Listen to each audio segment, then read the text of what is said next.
Assalamualaikum warahmatullahi wabarakatuh. Halo semuanya, apa kabar? Ketemu lagi dengan Pak Iwan dalam pembelajaran Tarikh Islam. Anak-anak, sebelum mulai belajar kita berdoa dulu yuk. Berdoa dimulai. Bismillahirrahmanirrahim. Rabbi zidni ilman warzuqni fahman. Amin. Materi hari ini kita akan membahas tentang dakwah Nabi Muhammad secara terang-terangan. Yuk kita simak video berikut ini.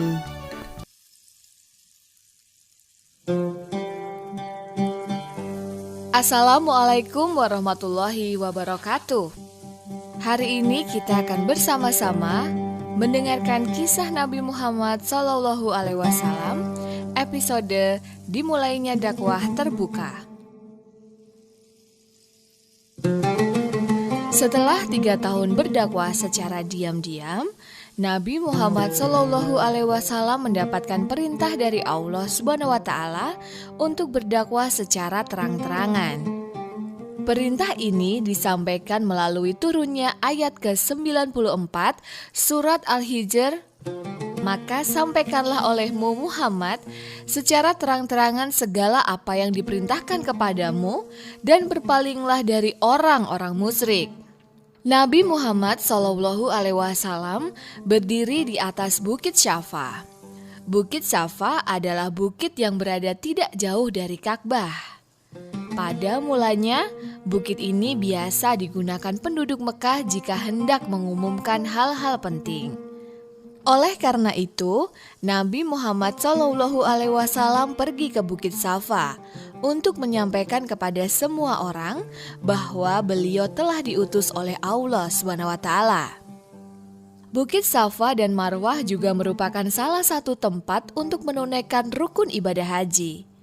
Quran Surat Al-Baqarah ayat 158 menyebutkan yang artinya, sesungguhnya Safa dan Marwah merupakan sebagian syiar agama Allah. Maka barang siapa beribadah haji ke Baitullah atau berumroh, tidak ada dosa baginya yang mengerjakan sa'i antara keduanya. Dan barang siapa dengan kerelaan hati mengerjakan kebajikan, maka Allah Maha mensyukuri, Maha mengetahui. Di atas Bukit Syafa, Muhammad SAW bersabda, sesungguhnya aku memberi peringatan kepada kalian sebelum datangnya azab yang pedih. Tiba-tiba Abu Lahab berkata, celakalah engkau untuk selama-lamanya. Untuk inikah engkau mengumpulkan kami? Perkataan Abu Lahab ini merupakan reaksi penolakannya terhadap dakwah Nabi Muhammad SAW. Allah SWT mengabadikan kisah Abu Lahab dalam Quran Surat Al-Ahzab yang artinya, binasalah kedua tangan Abu Lahab dan benar-benar binasa ia. Tidaklah berguna baginya hartanya dan apa yang ia usahakan. Kelak ia akan masuk ke dalam api yang bergejolak, yaitu api neraka. Dan begitu pula istrinya, pembawa kayu bakar atau penyebar fitnah. Di lehernya ada tali dan sabut yang dipintal. Suatu hari, istri Abu Lahab, Ummu Jamil mencari Rasulullah dengan membawa batu besar. Karena ia mendengar adanya ayat Al-Quran yang mengisahkan tentang dirinya. Setelah diberitahu bahwa Rasulullah sedang bersama Abu Bakar di Ka'bah, ia pun pergi ke sana. Tetapi Allah SWT telah membutakan pandangannya, sehingga Ummu Jamil tidak dapat melihat Rasulullah SAW yang sedang duduk di samping Abu Bakar. Atas perintah Allah SWT, dakwah terbuka Rasulullah SAW juga dilakukan dengan mengumpulkan keluarga besar Bani Hashim. Quran Surat Asy-Syu'ara ayat 214 menyampaikan, yang artinya, dan berilah peringatan kepada kerabat-kerabatmu Muhammad yang terdekat. Nabi Muhammad SAW memanggil Ali bin Abi Thalib agar menyiapkan hidangan karena beliau akan mengundang seluruh keluarga besar dari Bani Al-Muthalib bin Abdul Manaf. Pada pertemuan keluarga besar yang juga dihadiri oleh Abu Thalib, Hamzah, Al-Abbas dan Abu Lahab itu, Rasulullah Shallallahu Alaihi Wasallam mempersilahkan seluruh tamu yang hadir untuk menyantap hidangan hingga puas. Setelah berbincang-bincang beberapa saat, beliau bersabda, "Sesungguhnya seorang pemandu itu tidak akan mendustakan keluarganya. Demi Allah yang tidak ada ilah selain Dia, sesungguhnya aku adalah utusan Allah kepada kalian secara khusus dan kepada manusia secara umum. Demi Allah, kalian benar-benar akan mati layaknya sedang tidur nyenyak dan akan dibangkitkan lagi layaknya bangun tidur. Kalian benar-benar akan dihisap terhadap apapun yang telah kalian perbuat. Lalu di sana ada surga yang abadi dan ada neraka yang abadi pula." Atas dakwah yang disampaikan ini, para anggota keluarga Bani Hasyim yang hadir menanggapinya dengan beragam. Abu Thalib sendiri tidak membenarkan perkataan Nabi, namun ia mendukungnya. Sedangkan Abu Lahab menolak dengan tegas. Bahkan ia meminta seluruh keluarga untuk bubar dan didukung oleh seluruh yang hadir. Abu Lahab juga meminta agar dilakukan suatu tindakan terhadap Nabi. Permintaan Abu Lahab ini dijawab oleh Abu Thalib dengan mengatakan, "Demi Allah, kami tetap akan melindungi Muhammad selagi kami masih hidup." Sebuah riwayat yang dikemukakan oleh Ibnu Ishaq, Ibnu Jarir, Ibnu Hatim, Ibnu Mardawih, Abu Naim, dan Al-Baihaqi, kala Rasulullah Shallallahu Alaihi Wasallam kembali mengundang kerabatnya untuk berkumpul, beliau meminta kepada Ali bin Abi Thalib untuk menyiapkan hidangan.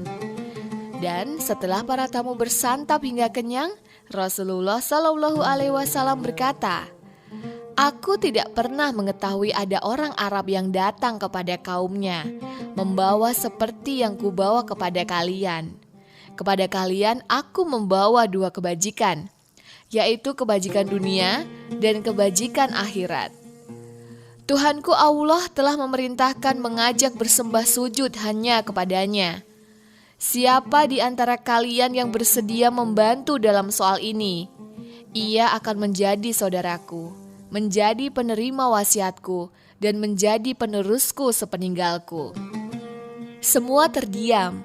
Hanya Ali bin Abi Thalib yang termuda di antara yang hadir menjawab, "Aku bersedia ya Rasulullah." Saat Rasulullah mengulangi kata-katanya, semua yang hadir tetap diam. Hanya Ali bin Abi Thalib yang kembali menjawab. Melihat kemantapan Ali, Rasulullah Shallallahu Alaihi Wasallam memegang tangannya seraya berkata, "Inilah dia saudaraku, penerima wasiatku dan penerusku sepeninggalku. Karena itu, hendaklah kalian mentaatinya." Mendengar ucapan beliau ini, semua yang hadir berdiri dan menertawakannya. Kepada Abu Thalib, mereka berkata sambil tertawa mengejek, "Hai Abu Thalib, sekarang engkau diperintah oleh Muhammad supaya mentaati anakmu." Dari hari ke hari, orang-orang Quraisy terus berpikir untuk menggagalkan dakwah Islam. Mereka mengetahui bahwa Muhammad Shallallahu Alaihi Wasallam memiliki tempat istimewa di sisi Abu Thalib. Sedangkan Abu Thalib juga sangat istimewa di sisi kaum Quraisy. Maka mereka pun mengunjungi Abu Thalib dan meminta agar Abu Thalib menghentikan dakwah keponakannya yang telah menghina berhala-berhala dan menuduh sesat nenek moyang mereka. Namun Abu Thalib menolak secara halus. Suatu ketika mereka datang lagi. Kali ini meminta dengan ancaman bahwa jika dakwah Muhammad tidak dihentikan, maka salah satu dari dua kelompok akan binasa. Abu Thalib menemui keponakannya dan menyampaikan sikap para pembesar Quraisy. Abu Thalib berkata, "Selamatkanlah aku dan juga dirimu. Janganlah kau membebani aku dengan perkara yang tak mampu kupikul." Mendengar pamannya merasa tak sanggup lagi melindunginya, Rasulullah Shallallahu Alaihi Wasallam berkata, "Andai mereka menaruh matahari di tangan kananku dan rembulan di tangan kiriku, agar aku meninggalkan dakwah, aku tetap tidak akan meninggalkannya sampai Allah memenangkan agamanya atau aku binasa karenanya." Abu Thalib kemudian berjanji akan selalu melindungi keponakannya. Suatu hari, para pembesar Quraisy mendatangi Abu Thalib dengan membawa Ammarah bin Walid bin Mughirah untuk ditukar dengan Muhammad SAW. Abu Thalib tersenyum dan berkata, "Seburuk beban yang kalian berikan padaku adalah kalian memberiku anak kalian supaya aku memberinya makan. Sedangkan aku memberikan anakku untuk kalian bunuh. Sungguh ini tidak akan terjadi selamanya." Rasulullah Shallallahu Alaihi Wasallam terus menerima perlakuan buruk dari orang-orang Quraisy. Untuk menghibur kesedihan Rasulullah, malaikat Jibril menunjukkan sebuah tanda kebesaran Allah dengan cara memandang sebuah pohon di belakang lembah. Kemudian malaikat Jibril meminta Rasulullah agar mau memanggilnya. Saat Rasulullah memanggilnya, pohon itu bergeser dan datang menghadap. Setelah itu, malaikat Jibril meminta Rasulullah untuk memerintahkan pohon itu agar kembali. Dan pohon itu pun kembali. Abu Jahal pernah bersumpah, seandainya ia melihat Nabi Muhammad SAW sholat di hadapannya, maka ia akan memenggal leher beliau dan membenamkan wajah beliau ke tanah. Tak lama setelah itu, Rasulullah pun sholat di depan Ka'bah. Orang-orang yang melihat menyangka bahwa Abu Jahal akan melakukan apa yang diucapkannya. Tetapi Abu Jahal justru gemetar dan melangkah mundur. Ia mengatakan bahwa ia telah melihat ada lubang api menakutkan muncul di depannya, hingga membuatnya gemetar. Rasulullah SAW berkata, "Seandainya waktu itu ia mendekatiku, malaikat pasti akan melepaskan bagian tubuhnya satu persatu." Pada kesempatan lain, Abu Jahal bersama teman-temannya berulah dengan menyuruh seseorang meletakkan kotoran sembelihan unta di atas punggung Nabi yang tengah bersujud. Kemudian mereka menertawakannya. Sementara itu, Rasulullah SAW tetap sujud hingga putrinya Fatimah datang dan membersihkan kotoran yang ada di punggung ayahnya. Orang-orang Quraisy juga pernah memukul Rasulullah SAW hingga beliau jatuh pingsan. Utaibah bin Abu Lahab pernah merobek-robek pakaian Rasulullah. Ia juga meludahi Rasulullah, tapi ludahnya tidak sedikit pun yang mengenai beliau. Pernah ketika Rasulullah sedang sholat, Aqabah ibnu Abi Mu'id datang meletakkan sorbannya di leher Rasulullah.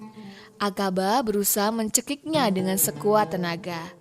Namun, Abu Bakar datang menghentikan perbuatan Aqabah dan berkata, "Apakah kalian akan membunuh seseorang yang hanya ingin menyampaikan bahwa Tuhannya adalah Allah? Bukankah ia juga telah memberikan bukti-bukti kepada kalian?" Demikianlah dalam mendakwahkan Islam, Rasulullah SAW mendapatkan banyak ancaman dan cercaan dari kaum Quraisy. Pada episode selanjutnya, kita akan menyimak kisah para sahabat Nabi yang juga menerima ancaman dan siksaan dari kaum musyrikin Quraisy. Terima kasih dan sampai jumpa, dan semoga kisah ini bisa bermanfaat untuk kita semua. Wassalamualaikum warahmatullahi wabarakatuh.